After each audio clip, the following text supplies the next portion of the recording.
In the heart of ancient Asia Minor, there existed a city that gleamed brighter than all others. Its walls were grand, crafted as if touched by the hands of the gods themselves, and its streets buzzed with merchants, warriors, and dreamers. This was Troy, a metropolis of opulence and splendor, destined to be remembered through the ages. But even as its towers reached for the sky, the threads of fate whispered that no beauty could shield it from tragedy.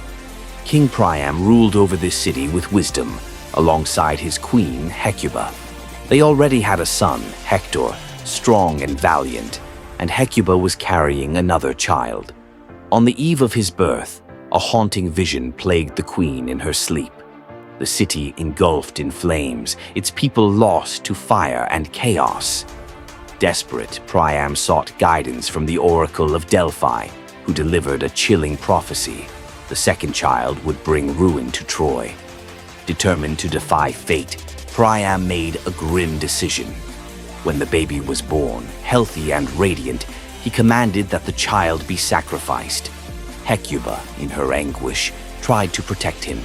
She had named him Alexander, unaware that the gods themselves had other plans. The infant was entrusted to a shepherd, Agilus, who carried him into the forests of Mount Ida. But when Agilus beheld the child's innocence, his heart wavered. He could not bring himself to end this small life. Days passed, and the shepherd returned to the spot where he had abandoned the boy. To his astonishment, the child thrived, nurtured by a wild she-bear. The divine hand of fate had intervened. Agilus realized that the gods themselves had decreed the child's survival. He raised him as his own, naming him Paris. The boy grew into a shepherd of extraordinary beauty and strength, unaware of the destiny awaiting him. Alongside him lived Oenone, a nymph whose love for Paris was boundless and eternal. One day, as Paris tended to his flock, a ram wandered into a cave hidden in the mountains. Inside, Paris witnessed a scene of otherworldly wonder. 3 women, radiant and perfect, as if the essence of divinity itself had taken human form. He could not have known that this moment would set the stage for events that would shake the mortal and divine worlds alike. Earlier that day, the Nereid Thetis had celebrated her union with the hero Peleus, and all the gods attended save one, Eris, goddess of discord. Furious at being snubbed, she soared above the banquet and tossed a golden apple into the midst of the goddesses, inscribed, "To the fairest." Immediately, Athena, Hera, and Aphrodite contended for the title, their voices echoing across Olympus. Zeus, unwilling to let discord spill into divine chaos, decided an impartial mortal must judge the matter. Hermes carried the goddesses to Paris, the shepherd who was chosen to decide. Though inexperienced and untested, Paris was now the fulcrum upon which the fate of gods and men would balance. Hera offered him wealth beyond imagination and dominion over nations. Athena promised glory on the battlefield, unrivaled wisdom, and mastery over strategy and conquest. Aphrodite, with a smile as radiant as the dawn, promised the love of the most beautiful woman in the world, Helen of Sparta. Paris, enchanted by desire, handed the apple to Aphrodite. Hera and Athena, scorched with resentment, vowed revenge. Meanwhile, in Sparta, Helen, daughter of King Tyndareus, had returned from a daring rescue. Her beauty was unparalleled, and suitors from across Greece sought her hand. Tyndareus, aware of the delicate political balance, devised a plan to avoid conflict. Helen would choose her own husband, and all suitors swore an oath to protect the sanctity of her marriage.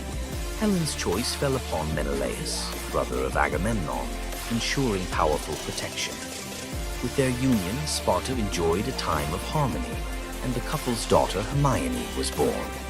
Yet shadows loomed over both Sparta and Troy, for destiny has a way of weaving the threads of fate tighter than mortals can see.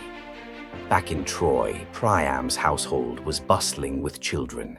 Among them were Cassandra and Helenus, twins who were entrusted to the temple of Apollo. One fateful night, a serpent sent by the gods slithered to them, granting the gift of prophecy. Cassandra grew into a woman of breathtaking beauty, but when she rejected Apollo's advances, he cursed her. Her visions would never be believed, though they were true. As Troy prepared for the annual festival in honor of Prince Alexander, believed dead, Paris's life began to intertwine with destiny inescapable. A prized bull from his herd was chosen for the games, compelling him to travel to Troy. Oinon, sensing the dangers, warned him that he would leave her behind forever if he went. Yet the allure of the city and the call of fate were irresistible. At the games, Paris faced the finest warriors of Troy, including Hector himself. With skill and courage, he triumphed, even defeating the crown prince. Deiphobus, another of Priam's sons, incensed by the shepherd's audacity, led an attack against Paris. He fled, seeking sanctuary at Zeus's temple. There, Cassandra, despite her curse, recognized the hand of fate at work. She implored the Trojans to act against him, but Priam and Hecuba intervened. Through tears, Hecuba recognized the son she had thought lost, and Achilles confessed his past hesitation. All doubts dissolved. Paris, the shepherd-turned-prince, was reunited with his parents. Celebration and relief swept through the city, though the threads of destiny had already begun to tug in directions none could foresee. As years passed, Paris's charm and valor earned him a place among the princes of Troy, though whispers of the prophecy haunted the city's corridors.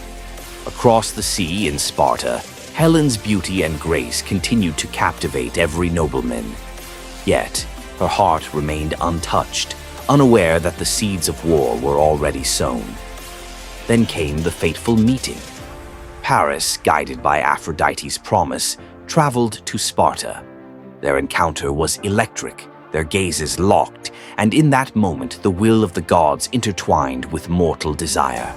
Against all reason, Helen fled with Paris, crossing the Aegean Sea, leaving behind a kingdom and a husband whose wrath would ignite the flames of legend. News of Helen's abduction spread like wildfire across Greece. Menelaus, humiliated and enraged, invoked the oath sworn by all her suitors.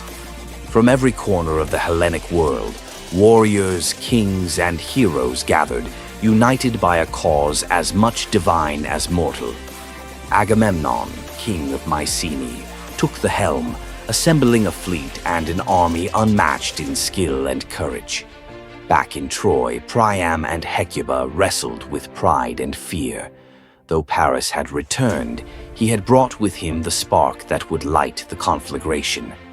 Cassandra's visions, ignored as always, warned of the devastation to come. Yet the city's defenders, led by Hector, prepared with unwavering resolve, determined to protect their home and loved ones. The war that followed was unlike any before. For 10 years, the Greek and Trojan forces clashed. Gods watched from Olympus, choosing sides and tipping the scales of fate. Athena guided warriors with strategic insight. Ares fueled rage on the battlefield. Aphrodite shielded Paris, while Hera and Poseidon lent strength to the Greeks. The clash of swords, the cries of the fallen, and the roar of ships filled the plains and shores with echoes of immortality. Heroes rose and fell. Achilles, nearly invincible, carved a path of glory and grief. Hector, the noble prince, fought with valor and honor, yet knew that destiny often favored those beyond mortal comprehension. Patroclus fell, sparking Achilles' wrath. Troy wept as its mightiest son fell, only to be mourned and honored in equal measure. In the quiet moments, away from the battlefield, the city of Troy itself seemed to breathe in suspense and fear. Mothers prayed to Athena for their sons' safety, while soldiers carved protective charms into their shields. Priam, aware that fate's threads could not be unraveled, walked among the streets, offering words of courage and hope. Even in the face of inevitable doom, he carried himself with dignity, king who bore both pride and fear. The war culminated in cunning rather than brute force. Odysseus, master of strategy, conceived the plan that would tip the balance, the wooden horse, a gift of apparent peace and reverence. The Trojans, weary and triumphant in their belief that the Greeks had surrendered, brought the horse within their walls, unaware that it contained the finest warriors of Greece. That night, under the cover of darkness, the Greeks emerged, opening the gates to their comrades. Troy, resplendent and proud for centuries, was consumed in fire and blood. Priam fell in his palace, Cassandra's prophecies fulfilled in tragic precision. Paris, wounded and fleeing, met his end, leaving Oinon to mourn a love tainted by fate. From the ashes of Troy, the world remembered the cost of desire, pride, and divine interference. Heroes returned, cities rebuilt, and stories were passed down through generations, immortalized in song, stone, and memory. The tale of Troy remains a testament to the power of destiny, the peril of beauty, and the eternal struggle between gods and mortals. Even today, poets and storytellers invoke the lessons of Troy, that choices, even small ones, ripple through time, that the desires of mortals can awaken the ire or favor of gods, and that love, ambition, and fate are threads intertwined in the grand tapestry of existence.